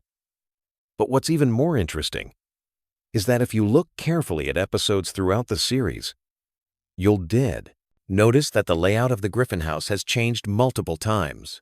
Sometimes there are different numbers of windows, the staircase moves around, and rooms appear and disappear like they're in some kind of cartoon physics experiment. Let's talk about Stewie Griffin for a moment, because this character has one of the most fascinating evolution arcs in animated television. In the early seasons, Stewie was genuinely diabolical, plotting to kill his mother Lois and take over the world with elaborate schemes that would make a Bond villain jealous. But as the series progressed, the writers gradually shifted his character from evil mastermind to sophisticated, cultured, and eventually openly exploring his sexuality. Seth MacFarlane has mentioned that this evolution happened naturally as they discovered what made the character funnier and more relatable. Here's something that might blow your mind about the show's production process. Each episode of Family Guy takes approximately 10 months to complete, from start to finish. That means when you're watching a new episode, the writers were working on it almost a year ago. This lengthy production timeline is part of why the show sometimes feels like it's commenting on events that happened ages ago, but it also explains the incredible attention to detail in the animation and voice work. Did you know that the famous chicken fights between Peter and Ernie the Giant Chicken weren't originally planned to become a recurring gag? The first chicken fight appeared in a Season 1 episode as a quick throwaway joke, but it became so popular with fans that the writers kept bringing it back, each time making the fights longer and more elaborate. These sequences have become some of the most expensive and time-consuming parts of the show to animate, sometimes taking up several minutes of screen time with incredibly detailed action sequences. Speaking of expensive sequences, the show's cutaway gags, those random flashbacks that interrupt the main story, were actually inspired by classic comedy shows like The Carol Burnett Show. Seth MacFarlane wanted to recreate that feeling of sketches within a larger show, but he took it to the extreme by making the cutaways completely disconnected from the main plot. Some of these gags have become so iconic that they've spawned their own merchandise and internet memes. Here's a heartwarming fact about the show's impact on real families. Despite all the dysfunction and chaos of the Griffin family, many real families have said that watching Family Guy together has actually brought them closer. There's something about laughing at Peter's ridiculous antics that makes your own family's problems seem manageable in comparison. The show has become a bonding experience for parents and older children who can appreciate the humor together. Let's dive into some voice acting trivia that'll make you listen to the characters differently. Mila Kunis, who voices Meg Griffin, was only 14 years old when she started on the show. She actually lied about her age during the audition process. And by the time the producers found out how young she really was, they were so impressed with her work that they kept her on. She's been voicing Meg for over 20 years now, which means she's literally grown up with the character. Here's something interesting about the show's relationship with censorship. While Family Guy pushes boundaries constantly, there are actually several episodes that have never aired on television due to content issues. These episodes exist in various forms, sometimes appearing on DVD releases or streaming platforms with heavy warnings. The writers often create content knowing it might be too controversial for broadcast, almost as a creative challenge to see how far they can push the envelope. The character of Cleveland Brown was so popular that he got his own spin-off show, but here's something you might not know about that decision. The Cleveland show was partly created because Mike Henry, who voices Cleveland, wanted to explore what it would be like to have an animated show centered around an African-American family. While the spin-off only lasted 4 seasons, it allowed the writers to tackle different types of stories and social issues than they could in Family Guy. Did you know that several major celebrities have turned down guest appearances on Family Guy because they felt the show was too controversial? But for every celebrity who said no, there were dozens who said yes, often because they were fans of the show themselves. Some of the most surprising guest stars have been people you'd never expect to appear on an adult animated comedy, including several politicians and news anchors who were willing to make fun of themselves. Here's a production fact that shows how much work goes into creating the show's signature style. The animators use a specific color palette that's deliberately muted compared to other animated shows. This choice was made to give Family Guy a slightly more realistic feel, even though the content is completely absurd. The character designs are also intentionally simple, which allows the animators to focus on facial expressions and body language that enhance the comedy.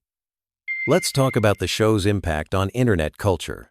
Family Guy was one of the first television shows to really embrace social media and online fan communities. The writers regularly read fan feedback and sometimes incorporate popular fan theories or suggestions into actual episodes. This interaction between creators and fans was revolutionary for television at the time and has influenced how many other shows approach their online presence. Here's something that might surprise you about the show's educational value. Despite its reputation for crude humor, Family Guy has actually introduced many viewers to classical music, literature, and historical references they might never have encountered otherwise. The show's cutaway gags often reference everything from Shakespeare to classical composers, and many fans have said they discovered new interests because of jokes they didn't initially understand. The relationship between Family Guy and The Simpsons has always been interesting, especially since both shows air on the same network. There have been several crossover episodes and references between the shows, but there's also been some friendly rivalry. Seth MacFarlane has always acknowledged The Simpsons as a major influence, but he's also tried to carve out a distinct identity for Family Guy that sets it apart from Matt Groening's creation. Here's a fact about the show's international reach that might surprise you. Family Guy has been translated into dozens of languages and adapted for different cultures around the world. In some countries, certain jokes have to be completely rewritten because the original references don't translate culturally. This has led to some interesting variations where different versions of the same episode can have completely different gags while maintaining the same basic story structure. Did you know that several episodes of Family Guy have been turned into stage productions? There have been live performances of selected episodes at various comedy festivals, with voice actors performing their roles on stage while animation plays in the background. These performances have given fans a unique way to experience the show and have shown how well the writing works, even without the visual component. The show's theme song, which seems simple enough, actually went through multiple versions before the creators settled on the current one. The original pilot had a completely different opening sequence, and there have been several special versions created for holiday episodes and milestone celebrations. The song has become so iconic that it's been covered by numerous bands and has appeared in various other media as a cultural reference. Point. Here's something about the writing process that shows how collaborative the show really is. While Seth MacFarlane created the show and voices several main characters, the writing staff includes dozens of people who contribute jokes, storylines, and character development.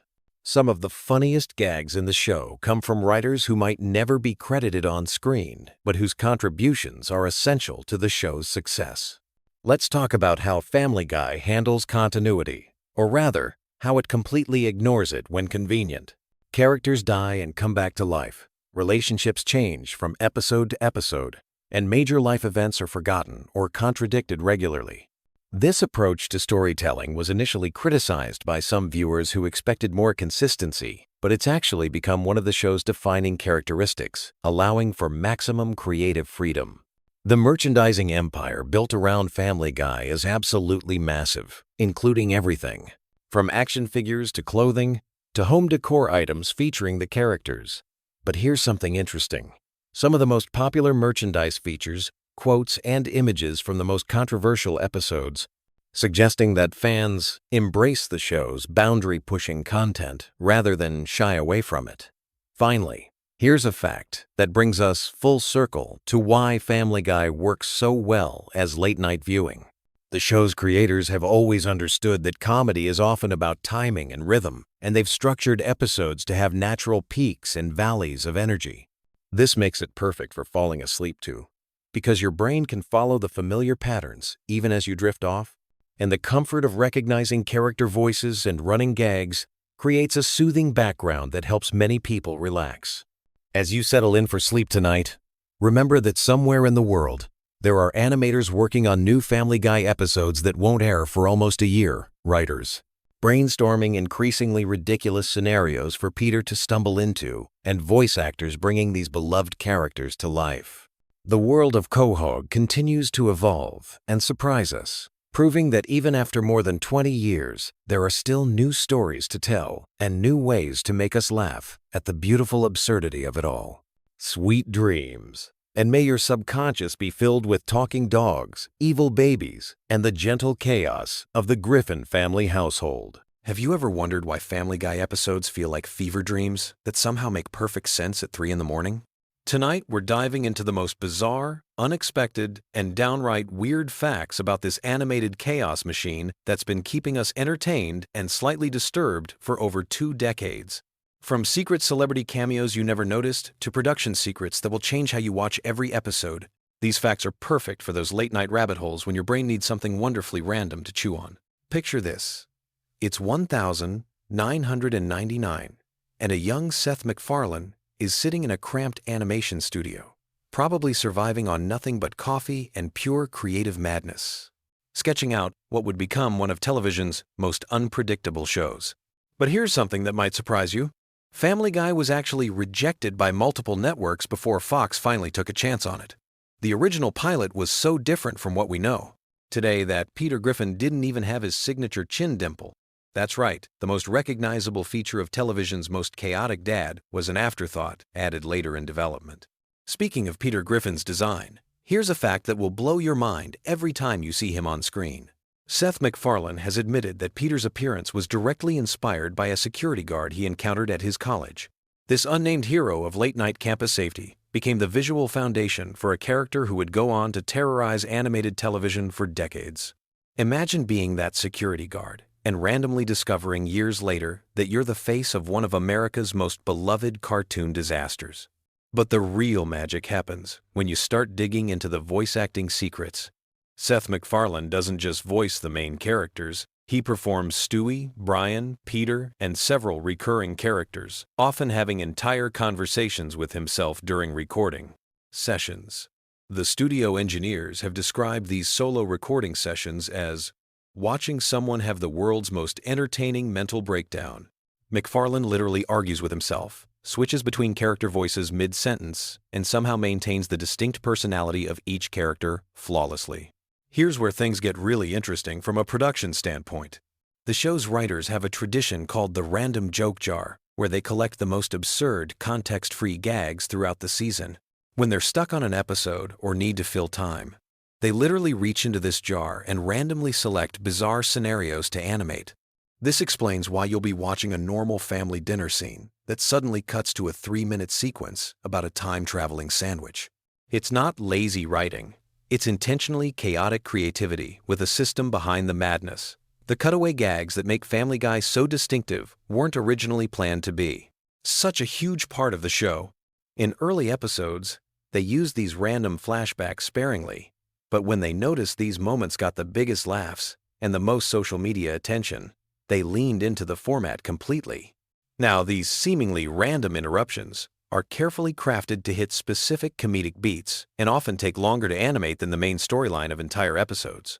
One of the most mind-bending facts involves the show's relationship with celebrity guest stars.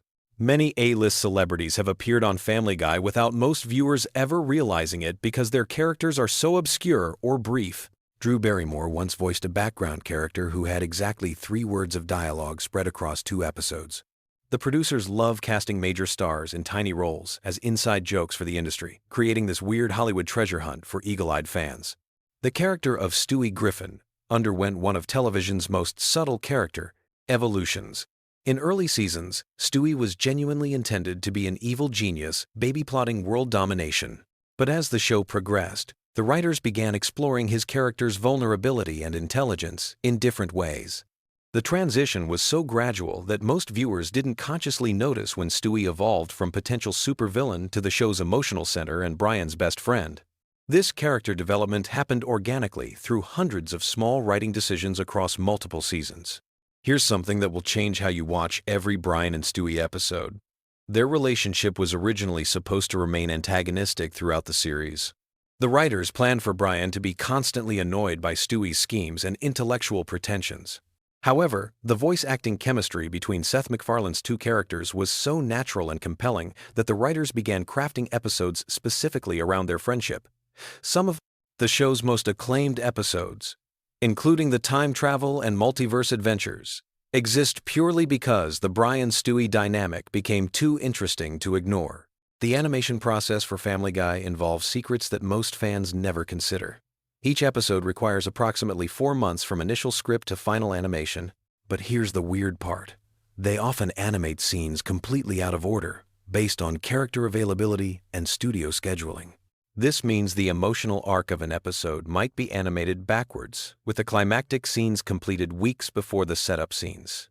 The animators have to maintain character continuity and emotional consistency without seeing the full episode in sequence until the very end of production. Musical numbers in Family Guy aren't just random comedic choices. They serve a specific psychological function in the show's pacing. The writers discovered that musical sequences reset viewer attention spans and create natural breaks in the chaotic energy that defines most episodes. When you feel overwhelmed by rapid-fire jokes and cutaway gags, a musical number gives your brain permission to reset and re-engage with the storyline. It's basically psychological manipulation disguised as entertainment, and it works perfectly. The show's relationship with censorship creates some of the most interesting behind-the-scenes stories. Family Guy pushes boundaries so consistently that the network has entire meetings dedicated to determining what crosses the line versus what's cleverly subversive. The writers have become experts at crafting jokes that technically comply with broadcast standards while still managing to be completely inappropriate. They've turned censorship navigation into its own art form, often making the censored versions of jokes funnier than the original uncensored concepts. Here's a fact that demonstrates the show's cultural impact in ways you might not expect. Family Guy references have been spotted in congressional hearings, Supreme Court footnotes, and international diplomatic communications. Politicians and legal scholars apparently watch the show and unconsciously incorporate its humor patterns into serious discourse. There's something simultaneously hilarious and terrifying about the idea that Stewie Griffin's speech patterns are influencing actual government policy discussions. The economics behind Family Guy reveal fascinating insights into modern television production. Each episode costs significantly more to produce than most people realize because of the sheer amount of custom animation required for cutaway gags.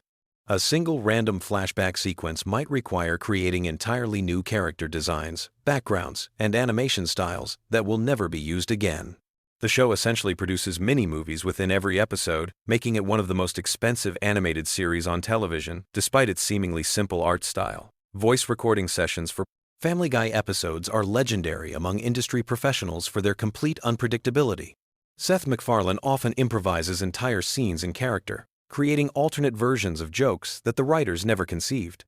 Sometimes these improvised moments are so funny that entire episode plots get rewritten around a single spontaneous line delivery. The recording booth becomes this weird laboratory where cartoon characters take on lives of their own and influence their own storylines. The show's treatment of controversial topics follows a specific comedy philosophy that Seth MacFarlane has described as equal opportunity offense. The writing team maintains detailed charts tracking which groups, topics, and themes they've targeted to ensure their irreverence remains balanced across the political and social spectrum. This systematic approach to controversy means every offensive joke is part of a larger pattern designed to prevent the show from developing any consistent political agenda beyond general chaos. Cleveland's spin-off show, The Cleveland Show, was actually conceived as a way to explore Family Guy's universe from a completely different perspective while maintaining the same comedic DNA. The failed experiment taught the creators valuable lessons about what makes Family Guy specifically work versus what elements translate to other formats. Cleveland's return to Family Guy brought with him subtle character changes informed by his solo series experience, creating this weird continuity where a character evolved through his own failed show. The internet age has transformed how Family Guy episodes are created and consumed. The writers now monitor social media reactions to episodes in real time and adjust future storylines based on which jokes generate the most memes and viral moments.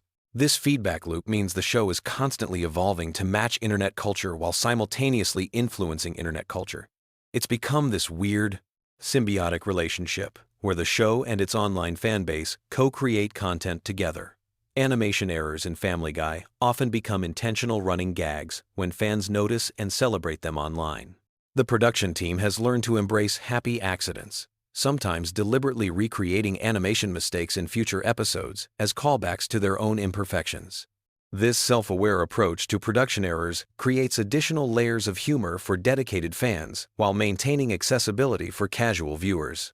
The show's influence on other animated series is more extensive than most people realize. Writing techniques, character development approaches, and comedic timing patterns pioneered by Family Guy appear throughout modern animated television. Shows that seem completely different often use Family Guy's structural innovations adapted to their own specific styles and audiences. It's become the secret template for contemporary animated comedy without most viewers consciously recognizing the influence. As you drift off to sleep tonight, remember that somewhere in the world, animators are probably working on next season's episodes, crafting new combinations of chaos and creativity that will eventually become someone else's late-night viewing experience. Family Guy continues to exist in this weird space between sophisticated entertainment and absolute nonsense, providing the perfect mental soundtrack for those moments when your brain needs something familiar yet unpredictable to focus on while the rest of the world sleeps. The show's legacy isn't just about the jokes or the characters. It's about proving that television audiences are capable of appreciating complexity disguised as simplicity, intelligence hidden within apparent randomness, and genuine emotional moments embedded in absolute chaos. Sweet dreams, and may your unconscious mind sort through all this delightful weirdness while you rest. What if I told you that one cartoon dad has a higher body count than most movie villains? Today we're diving deep into the chaotic world of Peter Griffin and counting every single person this animated maniac has eliminated. Trust me, the numbers are absolutely insane. Most people think Peter Griffin is just a lovable goofball who makes stupid mistakes. But when you actually sit down and track his actions across hundreds of Family Guy episodes, a terrifying pattern emerges. This isn't just some clumsy dad bumbling through life. This is a walking disaster zone who leaves destruction wherever he goes. I spent weeks combing through every Family Guy episode, taking notes, rewinding scenes, and meticulously documenting each incident. What I discovered shocked me. Peter Griffin isn't just accidentally dangerous. He's legitimately one of the most prolific killers in television history. And the worst part? He never faces any real consequences. Let's start from the very beginning with Peter's first confirmed elimination. In only the second episode of the entire series, Peter runs down the Roadrunner from Looney Tunes while driving, just flattens the poor bird completely. When asked if he hit something, Peter casually dismisses it and keeps driving. That casual attitude toward taking a life, it sets the tone for everything that follows. The very next episode, things escalate dramatically. A tour bus pulls up to the Griffin house, and Peter completely loses his mind. He grabs a shotgun and opens fire on the entire vehicle. 3 people eliminated just like that. His reaction to seeing strangers at his door was immediate violence. No questions asked. No attempt at communication. Just grab a weapon and start shooting. Then there's the hospital incident that really showcases Peter's dangerous incompetence. Somehow this man was allowed to work as a doctor, which should have been a red flag for everyone involved. During what appears to be a routine procedure, Peter's negligence directly leads to a patient's death. The fact that he was even permitted near medical equipment shows a serious breakdown in the system. But Peter's killing spree really picks up steam when he temporarily takes over Death's job. With supernatural powers at his disposal, Peter becomes exponentially more dangerous. He kills 2 airline pilots mid-flight simply by touching them. Thousands of passengers could have died if not for quick thinking from another character who managed to land the plane. Peter's reaction to nearly causing a massive aviation disaster? He jokes about needing mittens. The pattern becomes clear early on. Peter has zero regard for human life and even less understanding of consequences. When tasked with simple babysitting duties, he leaves an infant to drown in a bathtub. His parenting instincts are so fundamentally broken that he can't even keep a baby alive for one evening. Speaking of children, Peter's relationship with kids is consistently disturbing. When he briefly works as a nanny dressed up like Mary Poppins, 2 children end up dead and hidden under a bed. These weren't accidents or misunderstandings. Peter's presence in any childcare situation inevitably leads to tragedy. But the really chilling moments come when Peter turns his violence toward his own family. In one episode, his negligence with home repairs leads to carbon monoxide poisoning that kills Lois, Chris, and Meg. Even though they're miraculously fine in the next episode, Peter's actions directly cause their deaths. A husband and father who accidentally kills his entire family should be traumatized for life. Peter just moves on like nothing happened. The mob-style execution of Brian over some leftover food shows Peter's capacity for cold-blooded murder.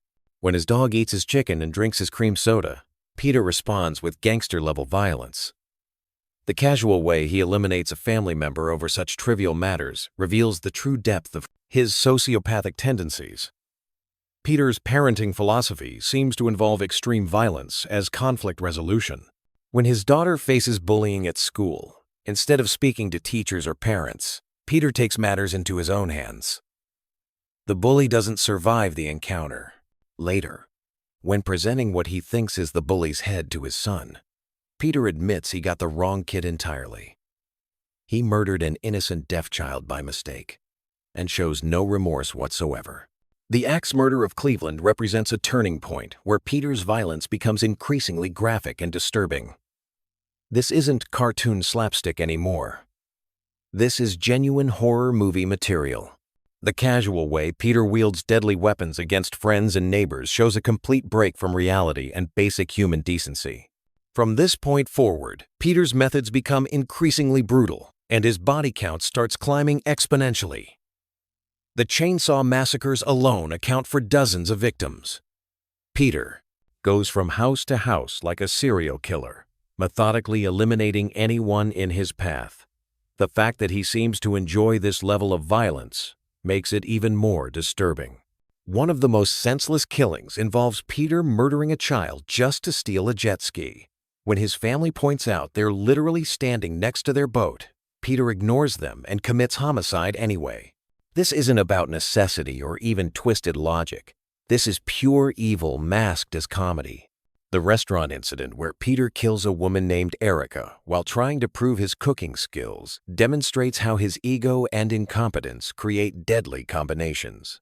Peter's need to show off constantly puts innocent people in mortal danger.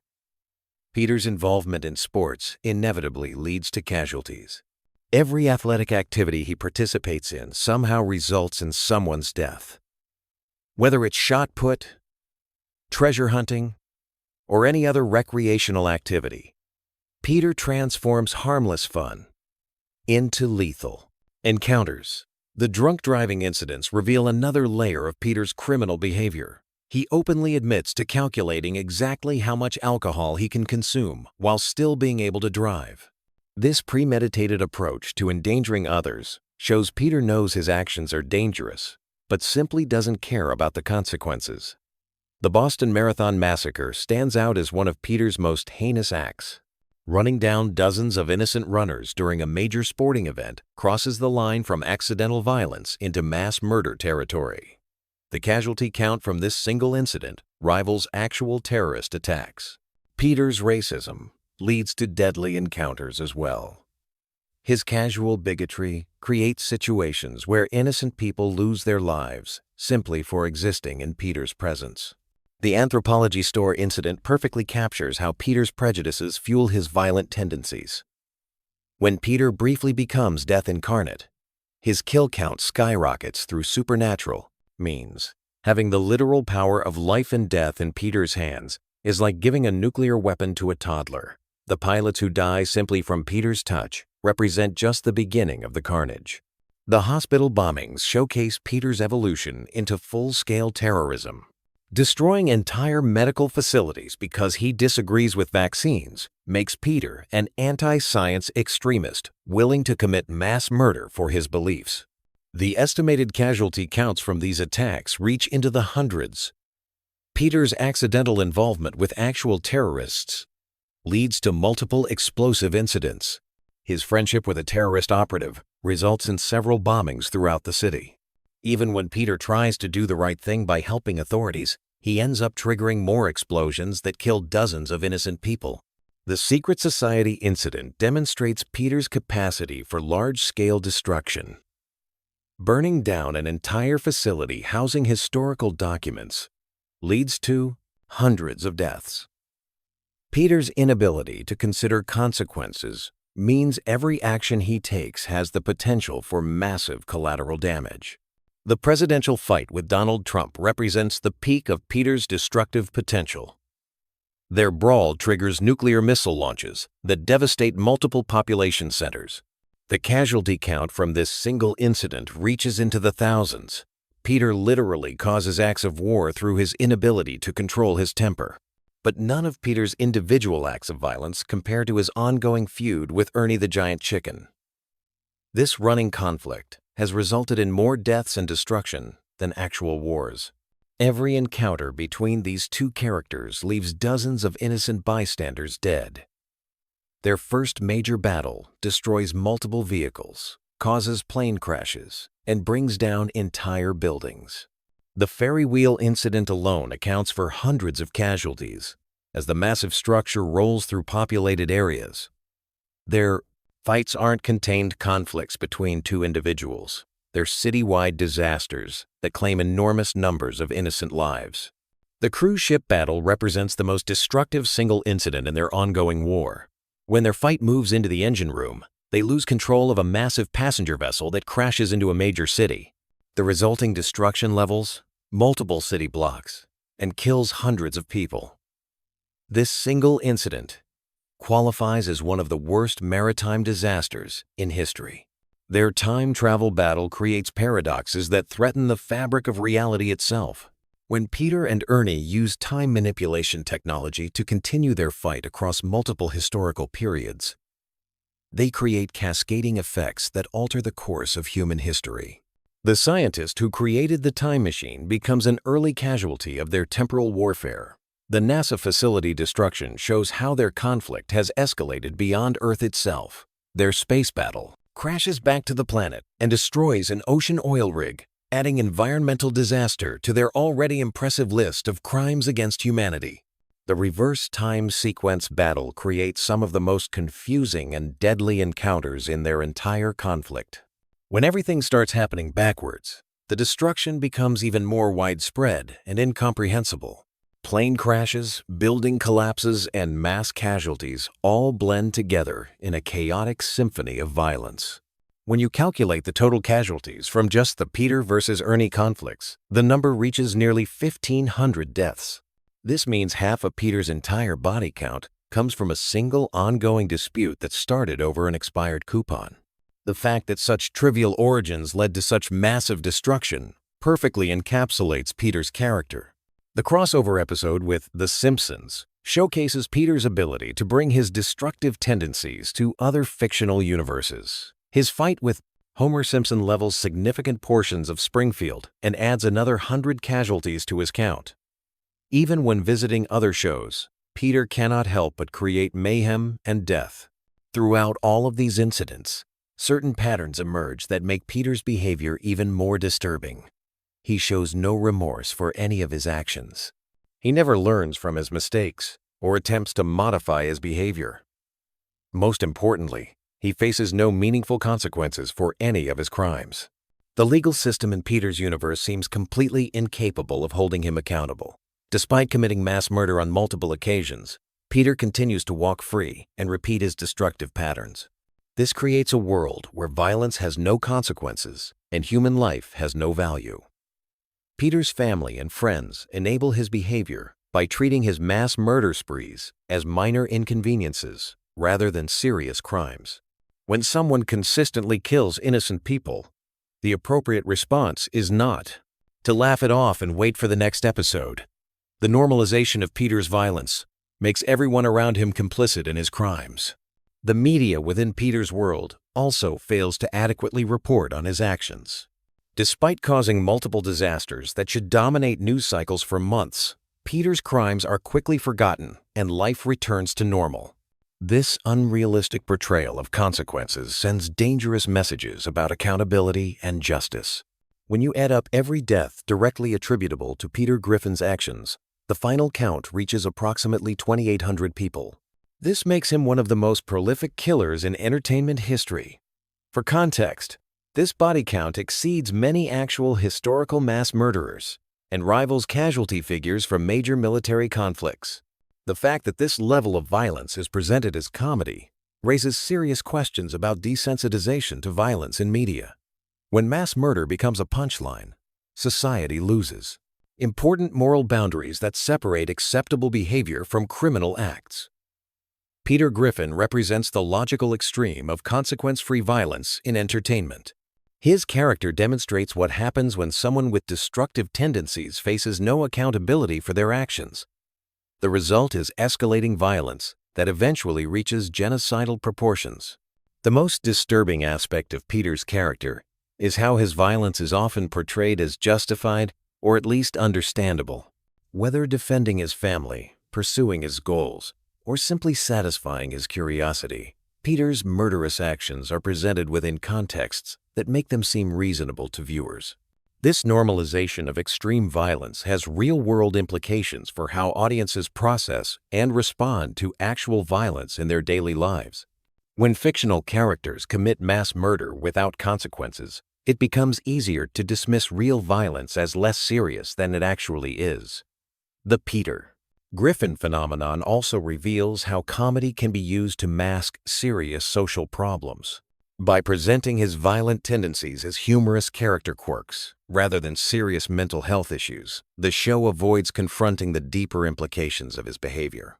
In conclusion, Peter Griffin's body count of 2,800 people makes him one of the deadliest characters in television history. His casual approach to mass murder, combined with the complete lack of consequences he faces, creates a character who embodies the worst aspects of unchecked violence and social irresponsibility. While Family Guy presents his actions as comedy, the sheer scale of death and destruction he causes reveals a character who belongs in prison rather than primetime television. Picture this. You're lying in bed, scrolling through your phone at 2 a.m., desperately trying to fall asleep, but your brain just won't shut off. You need something familiar, something comforting, something that won't keep you wide awake analyzing plot twists. Enter Family Guy, the animated sitcom that's somehow become the internet's unofficial lullaby. Tonight, we're diving into the most relaxing Family Guy facts that'll have you drifting off to dreamland faster than Peter Griffin running from a giant chicken. But first, let me ask you something. Have you ever wondered why millions of people choose Family Guy as their go-to sleep show? It's not just you. There's actually a whole community of people who can't sleep without hearing the familiar voices of the Griffin family playing softly in the background. And trust me, by the end of this video, you'll understand exactly why this chaotic animated family has become the world's most unlikely sleep aid.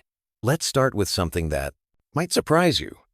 Family Guy wasn't supposed to be a bedtime show at all. When Seth MacFarlane first pitched the series back in the late 1992, he envisioned it as appointment television, something families would gather around to watch together on Sunday nights. The irony is beautiful when you think about it. A show designed to grab your attention and keep you glued to the screen has somehow evolved into the perfect background noise for drifting off to sleep. The science behind this phenomenon is actually fascinating. Sleep experts call it the familiar stimulation effect. Your brain craves just enough stimulation to distract it from the day's worries, but not so much that it becomes fully engaged. Family Guy hits this sweet spot perfectly. The episodes follow predictable patterns that your subconscious mind finds comforting, while the humor provides just enough entertainment to quiet those racing thoughts that keep you awake. Here's something that'll blow your mind. The average Family Guy episode contains approximately 847 individual animation cells.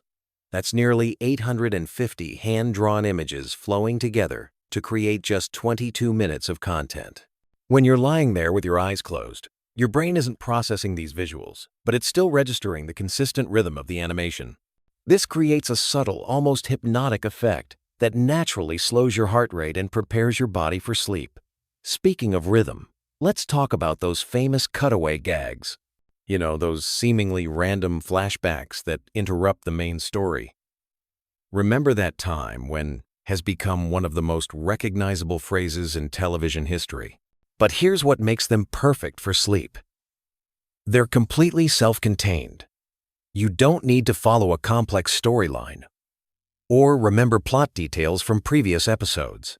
Each cutaway is like a tiny, standalone story that your drowsy brain can process without effort. The voice actors themselves have become part of WWWWW, this sleep ritual for millions of viewers.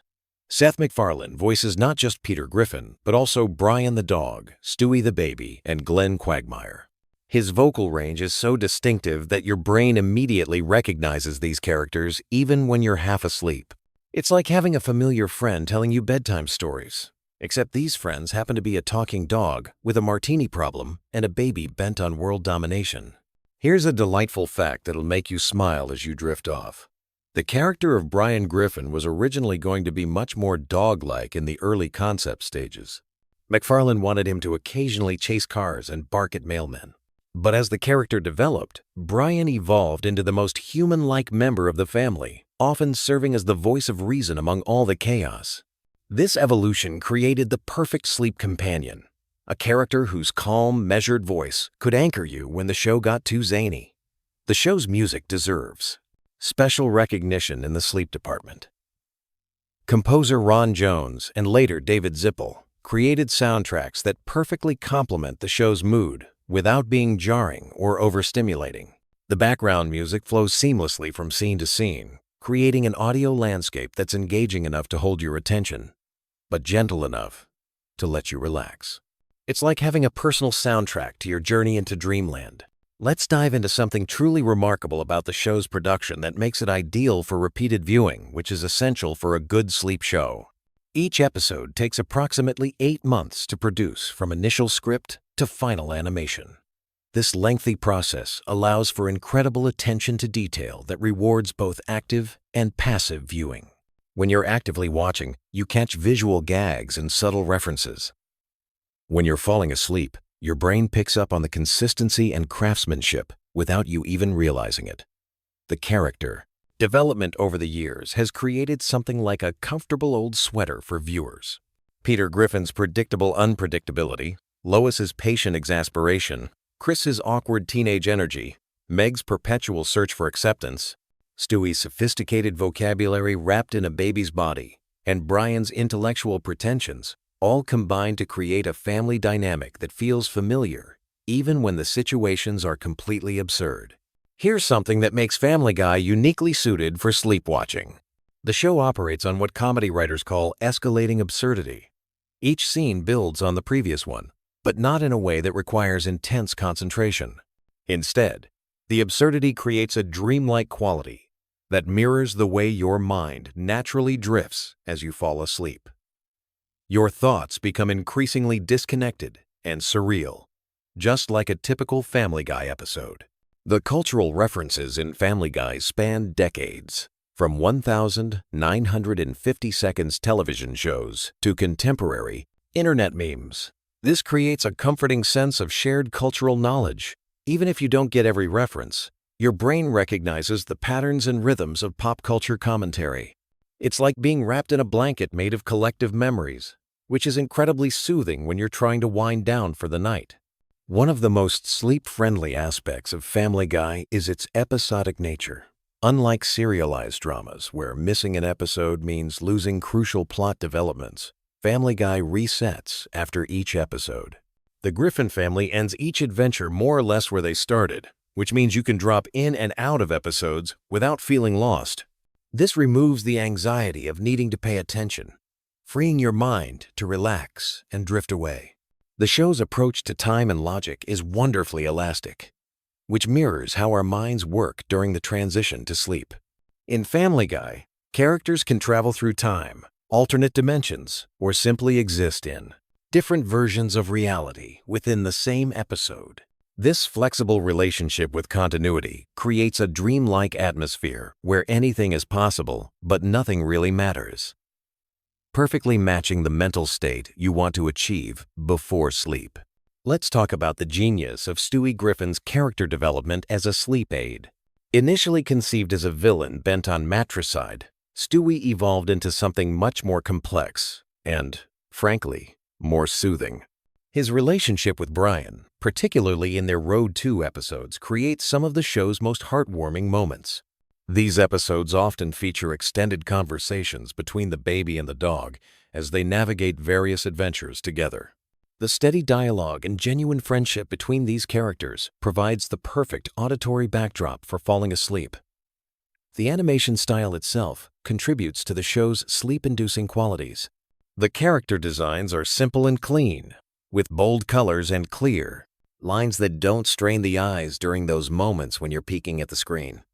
The movements are fluid but not hyperkinetic, creating a visual rhythm that's more lulling than stimulating.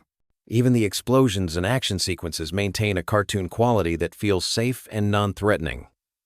Here's a fascinating production detail that affects how the show functions as a sleep aid.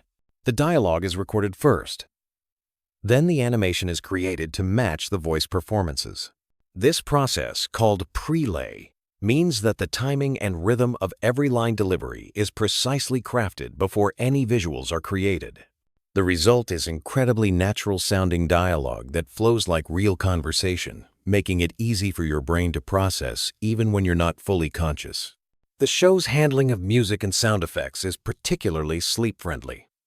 Unlike action movies or dramas that use sudden loud noises to create tension, Family Guy maintains relatively consistent audio levels throughout each episode.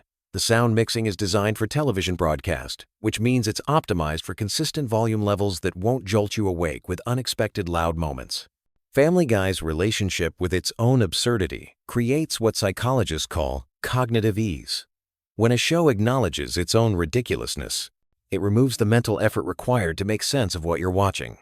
You don't need to analyze character motivations or predict plot developments because the show itself admits that logic isn't the point. This cognitive ease is incredibly valuable when you're trying to turn off your analytical mind and prepare for sleep. The recurring characters and settings in Family Guy create a sense of home that's perfect for bedtime viewing. The Griffin house, the drunken clam bar, Quahog's various locations, and these places become as familiar as your own neighborhood. This familiarity triggers a psychological response, similar to being in your childhood bedroom, creating feelings of safety and comfort that naturally promote sleep. One of the most overlooked aspects of Family Guy's sleepworthiness is its emotional consistency. While the situations are wildly unpredictable, the emotional core of the show remains stable. Peter loves his family despite being selfish and immature. Lois tries to hold everything together while maintaining her own identity. The kids navigate growing up with parents who are essentially overgrown children themselves. These emotional truths provide an anchor of stability beneath all the chaos. The show's use of cultural nostalgia taps into what researchers call nostalgic reverie, a mental state that naturally promotes relaxation and positive feelings. Whether it's referencing classic movies, old television shows, or bygone eras, Family Guy constantly evokes the warm feelings associated with remembering better times. This nostalgic quality makes the show feel like comfort food for your brain. Here's something remarkable about the show's longevity that contributes to its effectiveness as a sleep aid. With over 400 episodes spanning more than 2 decades, Family Guy offers an enormous library of content that you can cycle through without repetition becoming boring. The sheer volume of episodes means you can watch for months without seeing the same episode twice, but the consistent formula means every episode feels familiar enough to be comforting. The character of Glenn Quagmire, despite his often problematic behavior, serves an important function in the show's sleep ecosystem. His predictable catchphrases and exaggerated personality traits create audio cues that your brain recognizes instantly. When you hear giggity, your subconscious knows exactly where you are in the Family Guy universe, providing a sense of orientation even when you're barely conscious. The show's approach to violence and conflict is uniquely suited for bedtime viewing. Unlike realistic dramas where violence has consequences and emotional weight, Family Guy treats physical comedy like old-school cartoons. Characters can be blown up, flattened, or injured in spectacular ways, but they always bounce back without lasting harm. This removes the stress and anxiety that realistic violence might create when you're trying to relax. Family Guy's relationship with its own timeline creates a dreamlike quality that mirrors how memories work during sleep. Characters reference events that may or may not have happened in previous episodes, and the show's continuity is deliberately loose and inconsistent. This mirrors how your brain processes information during sleep, connecting random memories and experiences in ways that don't always make logical sense. The writing style of Family Guy incorporates what comedy experts call stream of consciousness humor. Jokes flow into each other through loose associations rather than rigid logical connections. This style mimics the way thoughts naturally drift when you're falling asleep, making it easy for your mind to follow along without requiring focused attention. One often overlooked element that makes Family Guy perfect for sleep is its treatment of time within episodes. Unlike shows that maintain strict chronological order, Family Guy freely jumps between past, present, and future, often within the same scene. This fluid relationship with time removes the pressure to follow a linear narrative, allowing your mind to drift in and out of attention without losing track of what's happening. The show's ensemble cast creates multiple entry points for your attention throughout each episode. If Peter's storyline doesn't hold your interest, Stewie and Brian might be having an intriguing conversation. If the main plot becomes too energetic, there's usually a quieter subplot running in parallel. This variety ensures that there's always something appropriate for whatever level of consciousness you're experiencing. The color palette used in Family Guy is specifically designed to be easy on the eyes. The bright, primary colors are bold enough to be visible in low-light conditions, but not so intense that they're overstimulating. The backgrounds use muted tones that don't compete with the character animation, creating a visual environment that's engaging but not exhausting. Here's a production secret that affects how the show works as a sleep aid. The recording sessions for Family Guy often involve the voice actors improvising and riffing off each other, creating natural conversational rhythms that aren't always present in more scripted shows. These improvisational moments add an organic quality to the dialogue that makes it feel like overhearing real conversations, which is inherently soothing.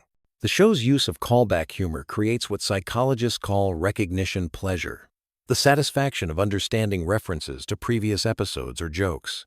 This creates a reward system for regular viewers that doesn't require intense concentration. Even when you're half asleep, your brain still experiences the mild pleasure of recognizing familiar references, reinforcing positive associations with the viewing experience. Family Guy's approach to celebrity impressions and parodies provides another layer of comfort for sleepy viewers. The impressions are usually exaggerated enough to be immediately recognizable, but not so precise that they require focused attention to appreciate. Whether it's a parody of a famous movie scene or an impression of a well-known celebrity, these elements provide familiar touchstones that help anchor your drifting attention. The show's treatment of its own mistakes and inconsistencies is refreshingly honest and, paradoxically, quite soothing. Characters occasionally break the fourth wall to acknowledge plot holes or continuity errors, which removes any pressure you might feel to make sense of everything you're seeing. This meta-humor creates a sense that you're in on the joke, fostering a feeling of inclusion and comfort. The pacing of Family Guy episodes is carefully designed to maintain interest without creating urgency. Unlike action shows that use rapid cuts and escalating tension to keep viewers engaged, Family Guy uses a more relaxed rhythm that allows for natural breathing room between jokes and plot developments. This pacing aligns well with the slowing brain activity that occurs as you transition towards sleep. One final thought as we wind down together. The true genius of Family Guy as a sleep aid lies in its fundamental paradox. It's a show about a dysfunctional family that somehow makes you feel like part of a functional one. Despite all their flaws, fights, and ridiculous adventures, the Griffin family always comes back together. They forgive each other's mistakes, support each other through crises, and maintain their bonds despite everything that tries to tear them apart. This underlying message of unconditional family love, buried beneath layers of irreverent humor and chaotic plotting, provides the emotional foundation that makes Family Guy so comforting. When you're lying in bed, vulnerable and preparing to surrender consciousness for several hours, there's something deeply reassuring about spending time with a family that, despite everything, genuinely cares about each other. So tonight, as you settle in with another episode of Family Guy playing softly in the background, remember that you're not just watching a cartoon. You're participating in a ritual shared by millions of people around the world who have discovered that sometimes the best way to fall asleep is to spend time with the Griffin family. Sweet dreams, and don't forget to set your sleep timer.